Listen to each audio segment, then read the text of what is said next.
The Edmonton Oilers just shocked the NHL by saying that Connor McDavid will be out with an injury.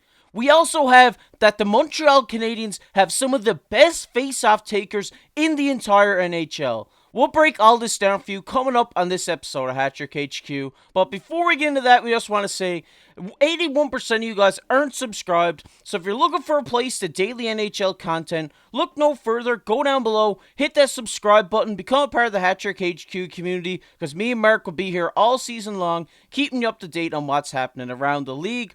But with that said, let's get right into the main topic of the video today, and that is McDavid goes down. And Mark, obviously this is some shocking news that came out today, that Connor McDavid is expected to be out 1 to 2 weeks for the Edmonton Oilers with an upper body injury he sustained against Winnipeg on Saturday.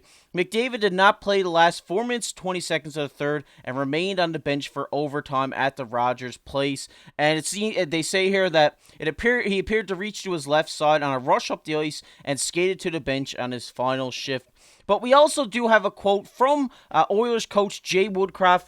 He says, "I didn't walk back in there yet," talking about the locker room, "but I'm sure we'll have something tomorrow. It didn't appear to be anything. It appeared to be muscular more than anything to me as I watched during the play. We'll see. I'll have more information tomorrow." And obviously, you guys just seen that new information. Obviously, Mark, this is just shocking. The best player in the NHL is now out 1 to 2 weeks. I think this is just detrimental to the Edmonton Oilers' success over the next couple of weeks. Yeah, the big thing is too, you look at the Oilers and they're currently in the season, they're 1-3-1, which is a really slow and bad start, honestly, for the Oilers. So losing your top player and the best player in the NHL to an injury doesn't seem like a big deal when it's only 1 to 2 weeks. But this is the type of situation, just say the Oilers play 7 games over the next 2 weeks. If you can only come out with 1 or 2 wins and the Oilers say drop to 2 or 3, 9-1, this is not looking good to the start. I mean, you look at the West, it's a strong division. There's a lot of teams. I mean, you see Vegas, Dallas, there's a lot of powerhouses. And this early kind of struggles that could put you in a hole could be detrimental for a team like the Oilers. Yeah, definitely. And Connor McDavid, as most of you guys know, is the glue, is the backbone of this Oilers team. And without him there, I don't think the success is going to be there, in my opinion. Like I said, like last night, he had 2 assists and they lost 3-2. So that's the 2 goals, and he was creating those plays. And when you don't have that guy who's a generational talent, in my opinion, a guy who goes out there, had 150 plus points last year, and you don't have him for a couple weeks, and like you said, Mark, they're off to a bit of a slow start here. This is the time where they kind of need to get in gear and get some wins, and without their top guy, I think that's going to be really hard for them to do. Yeah, the big thing is, and what you're going to really notice is someone in this lineup's going to have to step up. We all know Draisaitl is one of an elite player. He could be a top 5 or 10 player, depending where you put him on your list. But this guy does have to take the next step to kind of produce at Connor's level, to just make it so he's not missed so much in the lineup. But you also kind of got to look at guys like Zach Hyman, Evander Kane, and Ryan Nugent Hopkins. These are guys that also do need to step up. I think this is a big thing, not only for the 1 or 2 weeks that McDavid's out, but if one of these guys can step up, show his value, and play above what they're doing right now, this could be massive for the Oilers in the sense of when you do get McDavid back, if this guy is performing like that, then you get these kind of 2 guys that are so dominant. I think it is going to be Draisaitl, but I wouldn't be surprised if you've seen a guy like Nugent Hopkins maybe playing the second line center to step up, or a guy like Hyman to kind of elevate his game a tiny bit. Yeah, definitely. I think you really need to rely on Nuge here to kind of step up and show what he was doing last year. He obviously had a phenomenal year last year, over a 100-point season, I believe. And you need these guys to step up, like you said, in times of need. You need someone to kind of drive the offense when McDavid's not there, because when he's there, he's driving. In the driver's seat. He creates all these plays, creates all these goals for the Edmonton Oilers, and without him, you do need somebody to set up, to set up those plays. But also, it just seems like right now the Oilers are frustrated. I know I seen an interview with Evander Kane saying like he was rattled about his ice time, and he just decided to go out there and fight, because if he's only going to get 5 minutes on the ice, he may as well go sit in the box for 7 to 8 minutes. So I think there's a few things that this Edmonton Oilers team needs to iron out. They need to be a cohesive unit, and once we start seeing that, we'll see some success on the ice. Yeah, that's the big thing. I think it's just a matter of the team getting the confidence. I know the goalies have kind of had a sluggish start this like to start the year. But the team overall needs to start playing better defensively. That starts with the forwards, back to the defense, and the goalies do need to bail them out at times. But I think this team is going to be a contender. We see it every year. I think this is just a slow start. I don't think this is something that's going to span into the season, but it's going to be real hard if you, like I said, you see this team only win, say, 20% of the next games without McDavid. And it would kind of make you struggle in the sense of, is this team good enough? Because if McDavid does go down, say, farther into the season when you're fighting for maybe a wild card spot or for a top spot in the division, it'd be kind of rough if you're looking at this team and no one else is stepping up or able to step up, really. Yeah, I have to agree with you there. I really do think that the Oilers will get this ball rolling and get into winning books, whether it's without McDavid or when he comes back. I really do think that this team is a playoff team. I don't think having the best player, a couple of the best players in the NHL on your team, you're not making the playoffs. I don't think that's going to be the case. I think they really are going to start to get going here. They're just having a bit of a slow start, maybe having some chemistry issues or something behind the scenes that we can't tell. But I think Jay Woodcroft is a great coach, and I really think he's going to get got these guys going, and I think they're going to start seeing a few wins in the near future. But we really do wish McDavid the best in his recovery. We hope he comes back the same. We really hope he's not out for longer than 1 to 2 weeks, because I know the NHL isn't the same with McDavid not in it.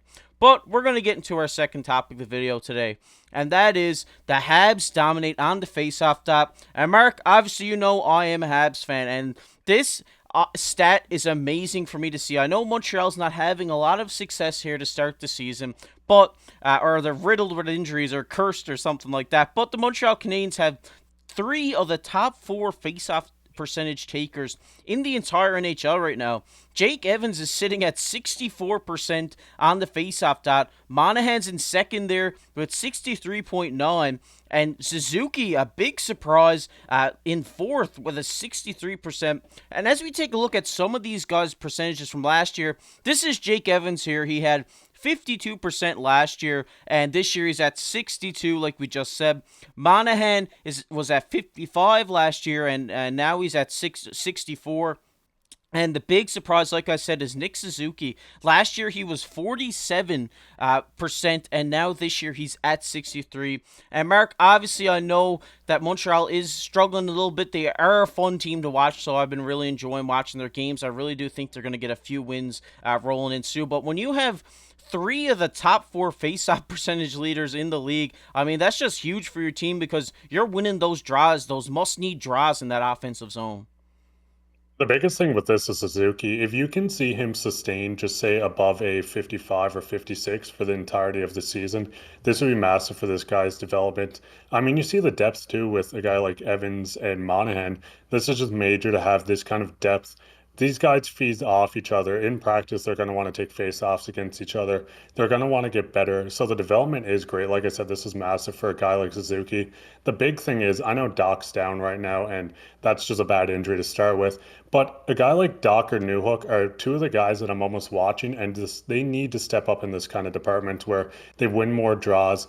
Monahan's a guy you can run on your second line, and a guy like Evans you can move up. But a guy like Newhook, like I said, and Doc when he is healthy next year, you need one of these guys to step up. These guys have the second line potential, and they're a part of the future where they're such a young age.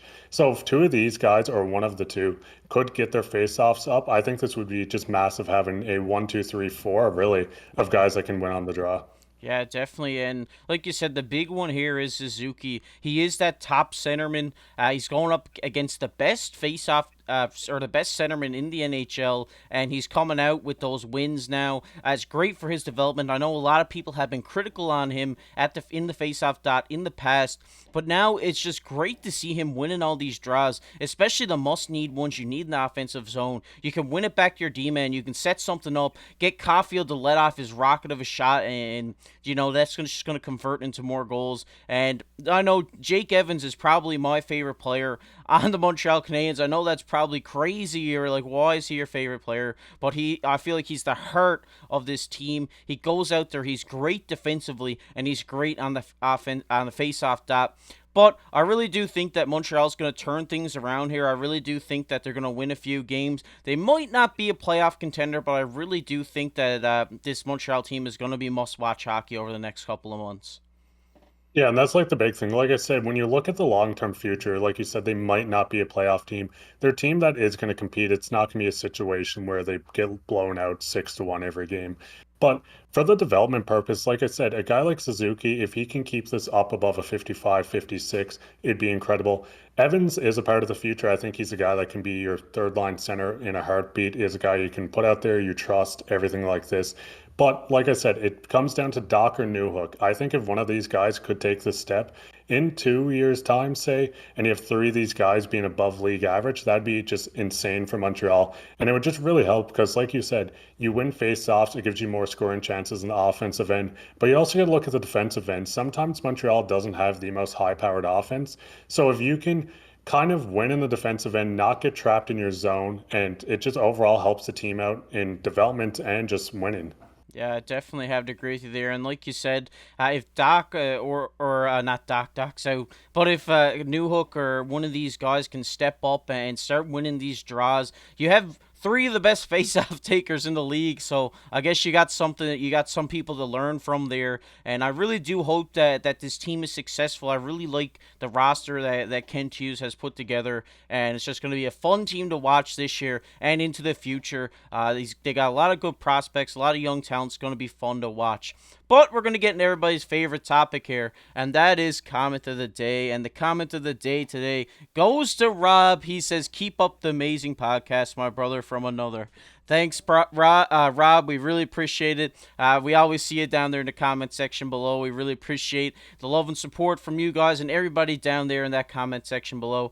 And if you enjoyed this video, make sure to go down below, hit that like button, hit that subscribe button. We just hit 1,500 subscribers, so shout out to you guys. We really appreciate all the support on these videos. We really enjoy making these videos for you. And just subscribe because we're trying to hit 2,000. That's our goal. We really appreciate it if you guys could get us there. And also comment down below what your thoughts on McDavid being out is, and what your thoughts on Montreal having the top 3 face-off takers in the league. Let us know down below. You might be featured on the next comment of the day.